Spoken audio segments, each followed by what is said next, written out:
कहानी की शुरुआत में हम अमेरिका के एक बहुत बड़े शहर को देखते हैं जहां एक खतरनाक वायरस ने सारे इंसानों को खत्म कर दिया है और इंसानों के ना होने की वजह से अब इस शहर की बड़ी बड़ी बिल्डिंग्स पूरी तरह खंडहर बन चुकी हैं। दूसरी तरफ इन सब भयानक तबाही से पूरी तरह अनजान हम एक बायोलॉजिस्ट विलियम को देखते हैं जो अपनी रिसर्च पर फोकस करने के लिए जंगल में अकेला रह रहा था। एक दिन विलियम अपनी एक्स लेकर जंगल में रिसर्च करने निकलता है। वो अपनी रिसर्च कर ही रहा था कि अचानक एक जहरीला सांप उसे काट लेता है। सांप के काटते ही विलियम मदद मांगने के लिए जल्दी से अपना मोबाइल निकालने जाता है, पर घबराहट में मोबाइल उसके हाथ से छूट जाता है और सीधा पत्थरों के बीच एक गहरे गड्ढे में जा गिरता है। अब उसे समझ आ चुका था कि अब किसी से मदद मांगने का कोई रास्ता नहीं बचा। जहर को शरीर में फैलने से रोकने के लिए विलियम तुरंत अपना तेज धार वाला नाइफ निकालता है और अपने ही हाथ को काटकर सारा जहर और खून बाहर निकाल देता है। इसके बाद वो हिम्मत करके किसी तरह अपने टेंट तक पहुंचता है। अंदर जाकर वो बहुत सारा पानी पीने लगता है और थकान से टूटकर अपने बेड पर लेटते ही जहर के असर से सीधा बेहोश हो जाता है। काफी दिनों बाद जब विलियम के शरीर से जहर का असर पूरी तरह खत्म हो जाता है तो वो अपने पैरों पर खड़ा होता है। वो जल्दी से अपना सारा जरूरी सामान पैक करता है, अपनी कार साफ करता है और सीधा शहर के हॉस्पिटल की तरफ फुल स्पीड में निकल पड़ता है। पर जैसे ही वो शहर के अंदर एंट्री मारता है उसके तो होश ही उड़ जाते हैं। हमेशा भारी ट्रैफिक से जाम रहने वाली सड़कों पर आज सन्नाटा था। सारी गाड़ियां लावारिस हालत में पड़ी थी और चारों तरफ सिर्फ लोगों की लाशें बिखरी नजर आती। कुछ लाशें तो गाड़ियों के अंदर ही पड़ी सड़ रही थी। विलियम इस डरावने नजारे को देखकर पागलों की तरह यहाँ वहाँ भागने लगता है कि तभी अचानक उसकी नजर सड़क के बीचों बीच लगे एक सरकारी बोर्ड पर जा टिकती है। उस बोर्ड पर साफ लिखा था कि एक जानलेवा वायरस पूरी दुनिया में फैल चुका है और सरकार ने इस जगह को पूरी तरह सील कर दिया है। ये पढ़ते ही विलियम को समझ आ जाता है कि यह वायरस ही इन सब की मौत का असली कारण है। डर के मारे उसके पसीने छूट जाते हैं और वो अपने माता पिता को बचाने के लिए फुल स्पीड में अपनी कार भगाकर उनके घर पहुंचता है। वो भागते हुए घर का डोर खोलता है पर अंदर उसके माता पिता की लाशें पड़ी थी जो कई दिनों पहले ही दम तोड़ चुके थे। विलियम फूट फूट कर रोने लगता है। वो घर के बाहर एक बड़ा गड्ढा खोदता है। इसके बाद वो अपने हाथों से उन्हें दफना देता है और आखिरी बार उन्हें विदाई देता है। विलियम खुद को संभालता है और अपनी थकान मिटाने के लिए कुछ दिन उसी घर में रुक जाता है। उसे एहसास हो जाता है कि शहर में उसके अलावा कोई इंसान जिंदा नहीं बचा, पर उसे पूरी उम्मीद थी कि कहीं और कोई इंसान जरूर जिंदा होगा। वो अपनी कार में पानी, खाना और जरूरत का सारा सामान भरता है और लास वेगास शहर की तरफ अपनी कार दौड़ा देता है। रास्ते में वो देखता है कि लास वेगास जाने वाला सबसे छोटा मेन ब्रिज गाड़ियों के ढेर से पूरी तरह ब्लॉक हो चुका था। विलियम को बहुत गुस्सा आता है पर वो तुरंत अपनी कार घुमाता है और एक बहुत लंबा कच्चा रास्ता पकड़ लेता है। कई घंटों की लगातार ड्राइविंग के बाद विलियम आखिरकार लास वेगास पहुंच जाता है। लास वेगास बहुत ही एडवांस और हमेशा भीड़ भाड़ वाला शहर था, पर आज वो पूरी तरह से खाली कब्रिस्तान बन चुका था। विलियम मॉल्स, रेस्टोरेंट और हर गली में पागलों की तरह अपनी कार दौड़ाता है पर उसे कोई इंसान नजर नहीं आता। थक हार कर विलियम शहर के एक मशहूर और महंगे होटल में घुस जाता है। वो अपनी थकान मिटाने के लिए गर्म पानी से नहाता है और सीधा होटल के नीचे वाले क्लब में चला जाता है। वहाँ वो दुनिया की सबसे महंगी शराब की बॉटल्स खोलता है जिसे पीने का उसने सिर्फ सपना देखा था। वो एक के बाद एक बॉटल पीने लगता है क्योंकि अब वहाँ उसे रोकने वाला कोई नहीं था। ठीक उसी वक्त विलियम के सामने अचानक दो लोग आ जाते हैं जिनमें से आदमी का नाम मिल्टन और औरत का नाम एन था। इतने दिनों बाद किसी जिंदा इंसान को देखकर विलियम खुशी के मारे उछल पड़ता है। मिल्टन बताता है कि वो दोनों भी मौत के मुंह से बचते हुए एक होटल से दूसरे होटल भटक रहे हैं। जब विलियम पूछता है कि आखिर दुनिया का ये भयानक हाल कैसे हुआ तो मिल्टन वहाँ पड़े एक टीवी पर पुराना न्यूज वीडियो चालू कर देता है जिसमें एक न्यूज रिपोर्टर चीख चीख कर बता रही थी कि एक जानलेवा वायरस पूरी दुनिया को निगल चुका है और किसी भी साइंटिस्ट के पास इसका कोई इलाज नहीं है, जिससे रोज करोड़ों लोग कीड़े मकोड़ों की तरह मर रहे हैं। मिल्टन बताता है कि वायरस फैलने के बाद पूरी दुनिया में खौफनाक सिविल वॉर छिड़ गया था और लोग खाने के लिए एक दूसरे के खून के प्यासे हो गए थे। वहीं एन रोते हुए बताती है कि कैसे उसने अपने परिवार को वीडियो कॉल पर तड़प तड़प कर दम तोड़ते देखा था। इसके बाद विलियम कुछ दिनों के लिए उनके साथ उसी होटल में रुक जाता है जहाँ दुनिया का सबसे महंगा खाना और कपड़े एकदम फ्री थे, पर इन चीजों का कोई मोल नहीं था और जिंदगी एकदम बोरिंग हो चुकी थी। एक दिन मिल्टन बताता है कि वो एक बहुत बड़ा बिजनेसमैन था जिसकी कंपनी अब सिर्फ कचरा है। वो अपनी जेब से एक लोडेड गन निकालता है और कहता है कि यही उसकी आखिरी दौलत है जिससे वो अपनी जिंदगी खत्म कर सकता है। ये बात सुनते ही विलियम के पसीने छूट जाते हैं क्योंकि वो किसी भी हाल में जीना चाहता था। वो बिना एक शब्द बोले सीधा होटल के दरवाजे की तरफ भागता है और बाहर कदम रखते ही पीछे से दो जोरदार गोलियों की आवाज गूंज उठती है। विलियम समझ जाता है कि मिल्टन और एन ने खुद को उड़ा लिया है। इसके बाद विलियम फुल स्पीड में अपनी कार भगाकर उस मुर्दा शहर से निकल पड़ता है। हाईवे पर गाड़ी दौड़ाते वक्त उसे सड़क पर एक कुत्ता दिखाई देता है। विलियम जोरदार ब्रेक मारता है और उसे अपनी कार में बिठाकर उसका नाम लकी रख देता है। फिर वो एक लाइब्रेरी में घुसकर बचने के तरीकों वाली किताबें उठाता है और अपने पुराने घर लौट आता है, जहाँ खाने पीने का भरपूर सामान भरा था, जिससे विलियम की सारी टेंशन खत्म हो जाती है। देखते ही देखते पूरा 1 साल गुजर जाता है और विलियम रोज लकी के साथ नाश्ता करता है, बातें करता है और शिकार पर जाता है। पर एक दिन जब वो दोनों घर के बाहर घूम रहे थे, तभी लकी अचानक जोर जोर से भौंकने लगता है। विलियम नोटिस करता है कि उसके पुराने घर की चिमनी से धुआं निकल रहा है। बिना कोई देरी किए विलियम अपनी गन लोड करता है और दबे पांव घर के दरवाजे तक पहुंचता है। वहां वो देखता है कि एमा नाम की एक लड़की खड़ी है, जो विलियम को देखते ही डर के मारे छत पर चढ़ जाती है और अपनी राइफल सीधा विलियम के सिर पर तान देती है। पर विलियम उसे किसी तरह शांत करता है और यकीन दिलाता है कि वो एक अच्छा इंसान है। एमा को उसकी बातों पर भरोसा हो जाता है और वो उसे अंदर आने देती है, जिसके बाद एमा बताती है कि वायरस फैलने के बाद विलियम ही वो पहला इंसान है जिसे उसने जिंदा देखा है। दोनों काफी देर तक बातें करते हैं और फिर एमा हमेशा के लिए विलियम के साथ रुकने का फैसला करती है। इसके बाद वो दोनों मिलकर उस कचरा बने घर को पूरी तरह चमका देते हैं। घर के एकदम बगल में ही शहर का सबसे बड़ा सुपरमार्केट था, जहाँ से वो सारा सामान उठा लाते हैं। वो दोनों रोज मछलियां पकड़ते हैं, अपने गार्डन में सब्जियां उगाते हैं और इस अकेलेपन में एक दूसरे के करीब आकर दुनिया दोबारा बसाने का फैसला करते हैं। बिजली न होने के कारण विलियम पूरे घर को सोलर पैनल से ढक देता है और कुछ ही महीनों बाद एमा प्रेग्नेंट हो जाती है। विलियम बच्चे की डिलीवरी के लिए लाइब्रेरी से मेडिकल बुक्स पढ़ने लगता है और एमा की सेहत के लिए मुर्गियां पालकर अपने घर को एक किले में बदल देता है। सब कुछ एकदम परफेक्ट चल रहा था कि तभी एक खौफनाक मुसीबत आ धमकती है और शहर के हजारों खूंखार चूहों का झुंड सीधा उनके घर पर हमला बोल देता है। विलियम घर के चारों तरफ कचरा जलाकर आग की दीवार बना देता है, पर वो खूंखार चूहे आग चीरकर अंदर घुसने लगते हैं, जिससे डरकर वो दोनों खुद को घर में कैद कर लेते हैं। तभी विलियम को याद आता है कि चूहे सिर्फ रात में हमला करते हैं, इसलिए वो अगले ही दिन अपनी कार से ढेर सारी आवारा बिल्लियों को पकड़ लाता है, जो कुछ ही दिनों में सारे चूहों को चीर फाड़ कर खा जाती है। आखिरकार वो दिन भी आ जाता है और विलियम किताबों की मदद से एमा की सुरक्षित डिलीवरी करवाता है। बच्ची के आने से खुश होकर विलियम पूरे शहर की दीवारों पर अपने घर का पता बड़े बड़े अक्षरों में छाप देता है, ताकि कोई भी जिंदा इंसान उन तक पहुंच सके। देखते ही देखते 6 साल गुजर जाते हैं और वो शहर अब कंक्रीट का एक खौफनाक जंगल बन चुका था, जहां चारों तरफ सिर्फ बड़े पेड़ नजर आते हैं और जंगली जानवर सड़कों पर खुलेआम घूम रहे थे। एक दिन विलियम अपनी कार दौड़ाते हुए गुजर रहा था कि अचानक उसकी नजर एक पेड़ के पीछे दुबकी हुई एक बच्ची पर जाती है। विलियम तुरंत उस बच्ची की तरफ बढ़ता है और वो भागने लगती है। विलियम दौड़कर उसे पकड़ लेता है और किसी तरह शांत करता है। वो उसे खाने का लालच देता है और अपनी कार में एकदम सेफ बिठाकर सीधा अपने घर ले आता है। अब तक एमा और विलियम के 2 बच्चे हेदर और एलेक्स हो चुके थे और एमा अब तीसरी बार प्रेग्नेंट थी। उधर दीवार पर लिखा पता पढ़कर जॉर्ज और मरीना भी आ चुके थे और वे सब एक ही फैमिली बनकर साथ रह रहे थे। जब विलियम बच्ची को लाता है तो वो डर के मारे कार से निकलने से साफ इनकार कर देती है। घर वाले उस पर कोई प्रेशर नहीं डालते और वो पूरी रात कार में ही सो जाती है। अगले दिन सुबह मरीना खाने की प्लेट लेकर जाती है, पर बच्ची डरी होने के कारण झटके से प्लेट फेंक देती है। मरीना मुस्कुराती है और प्यार से समझाती है कि उसे डरने की कोई जरूरत नहीं। मरीना अपनी कहानी सुनाती है कि वायरस फैलने के बाद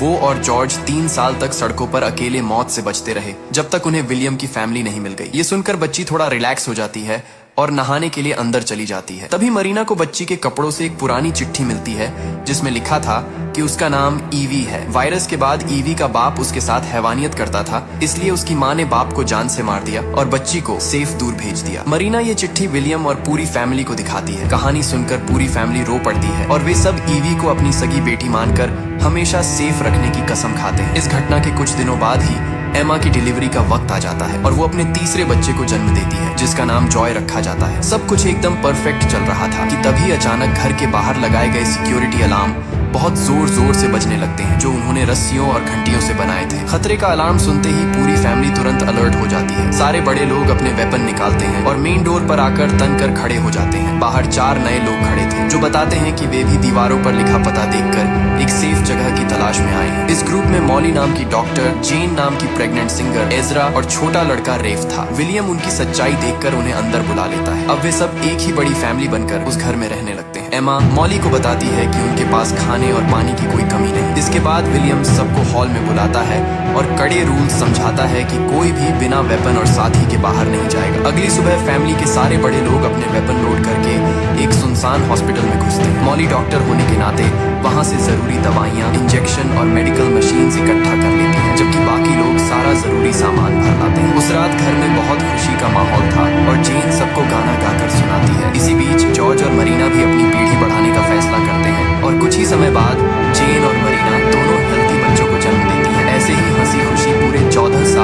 जाते हैं। आज विलियम की सबसे बड़ी बेटी हेदर का बर्थडे था और घर के अंदर शानदार पार्टी चल रही थी, पर बाहर भयंकर तूफान के साथ मूसलाधार बारिश हो रही थी। दूसरी तरफ विलियम छोटे बच्चों को पुरानी दुनिया की टेक्नोलॉजी के बारे में पढ़ा रहा था। तभी विलियम पूरे घर में नोटिस करता है कि उसका वफादार कुत्ता लकी कहीं भी दिखाई नहीं दे रहा। विलियम पागलों की तरह उस भयंकर बारिश में ही घर से बाहर भाग पड़ता है और लकी को ढूंढने लगता है। काफी ढूंढने के बाद विलियम जंगल में देखता है कि एक भारी पेड़ टूटकर सीधा लकी के शरीर पर गिर चुका था। विलियम दौड़कर वहां पहुंचता है, पर तब तक उसका प्यारा लकी दम तोड़ चुका था। विलियम अपने इस सबसे पुराने और वफादार दोस्त को मरा हुआ देखकर वहीं घुटनों के बल गिर पड़ता है और फूट फूट कर रोने लगता है। विलियम की दर्दनाक चीख सुनकर परिवार के बाकी लोग भी उस भयंकर बारिश में भागकर बाहर आ जाते हैं। लकी को इस खौफनाक हालत में देखकर पूरे परिवार की आंखें नम हो जाती हैं, क्योंकि लकी उनके सबसे बुरे वक्त का पहला साथी था। इसके बाद पूरा परिवार मिलकर भारी मन से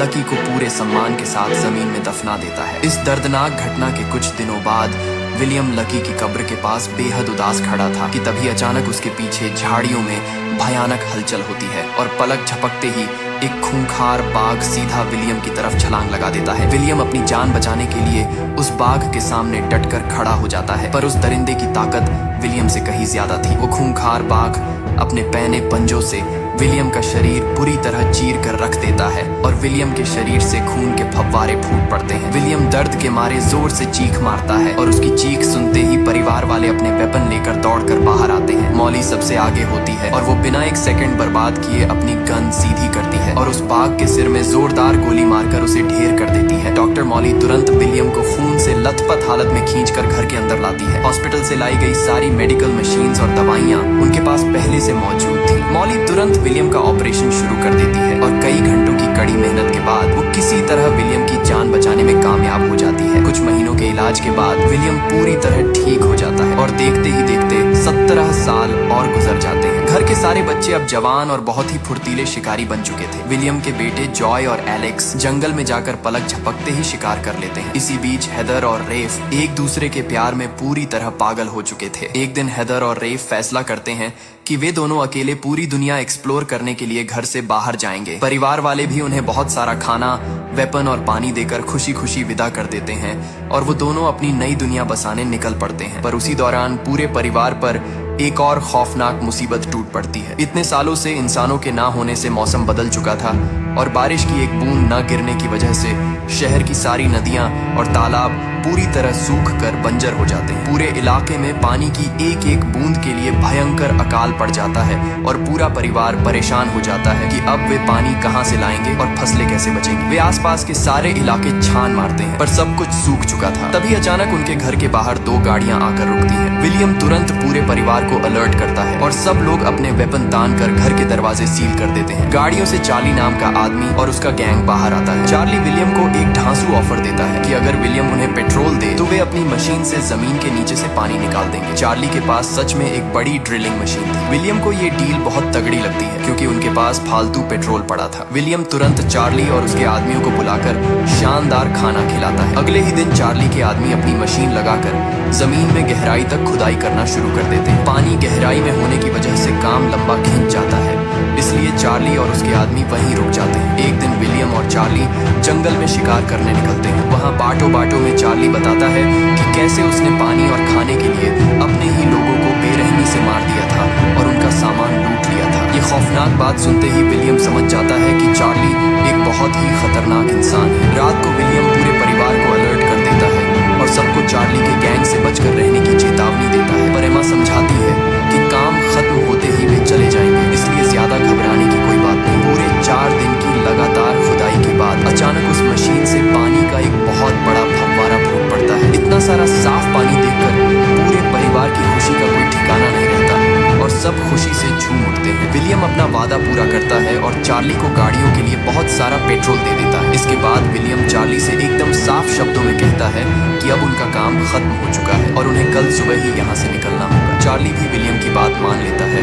और चुपचाप वहाँ से जाने की तैयारी करने लगता है। उसी रात पानी मिलने की खुशी में और चार्ली को विदा करने के लिए घर में एक शानदार पार्टी होती है, जिसके बाद सब गहरी नींद में सो जाते हैं। पर विलियम को नींद नहीं आ रही थी क्योंकि उसे चार्ली पर बिल्कुल भरोसा नहीं था। अचानक उसे किसी के रोने की दबी हुई आवाज आती है। विलियम तुरंत अपनी गन उठाता है और दबे पांव बैल्कनी की तरफ जाता है। वहाँ साइरस पहरा दे रहा था और चार्ली एक कमरे में था। विलियम अंदर घुसता है तो उसका खून खौल उठता है। ईवी जमीन पर पड़ी रो रही थी। ईवी बताती है कि चार्ली ने उसके साथ बहुत गलत काम किया है। विलियम कहता है कि अगर चार्ली जिंदा रहा तो वो घर की सारी लड़कियों को अपना शिकार बनाएगा। परिवार के कुछ लोग इंसान को मारने से डरते हैं, पर विलियम उन्हें समझाता है कि परिवार की सुरक्षा के लिए ये जरूरी है। इसके बाद विलियम अपनी गन छुपाकर चार्ली को बाहर बुलाता है और पलक झपकते ही उसे हमेशा के लिए खत्म कर देता है। अगली सुबह विलियम चार्ली के आदमियों को इकट्ठा करता है और रात की सच्चाई बताकर उन्हें ऑफर देता है कि जो मेहनत करेगा वो यहाँ आराम से रह सकता है। सारे आदमी खुशी खुशी तैयार हो जाते हैं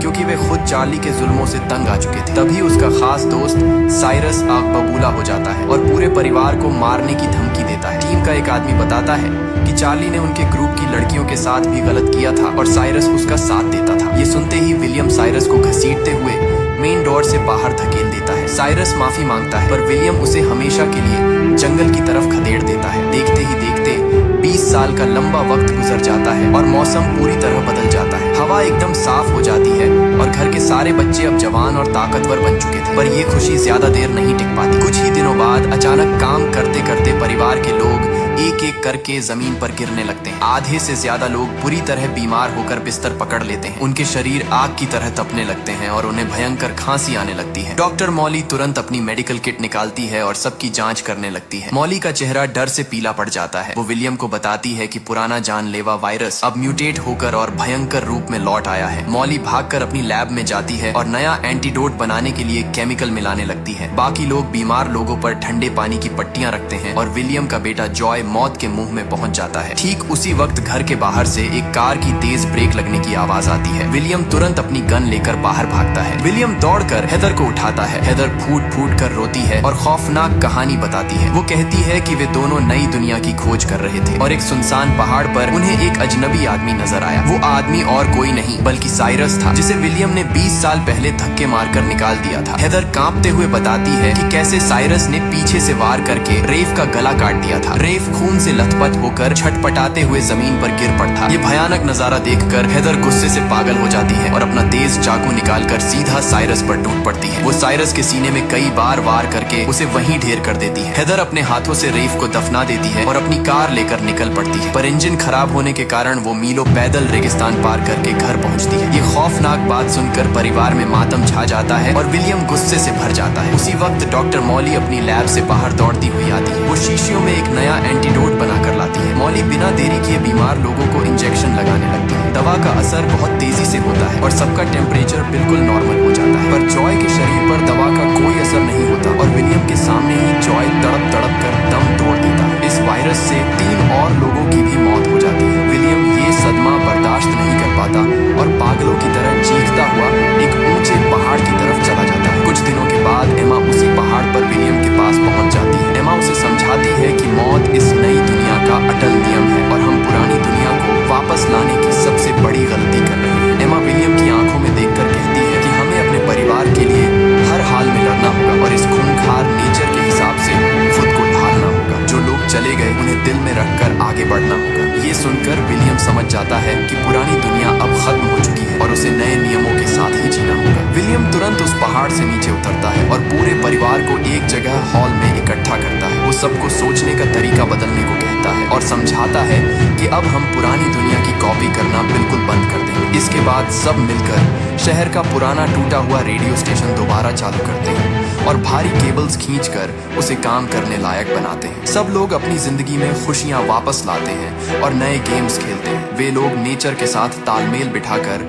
नई दुनिया बसाने लगते हैं। इसी के साथ ये कहानी यहीं पर खत्म होती है। आपको ये वीडियो कैसी लगी कमेंट में जरूर बताएं और चैनल को सब्सक्राइब करना ना भूलें। मिलते हैं अगली वीडियो में, तब तक के लिए गुड बाय।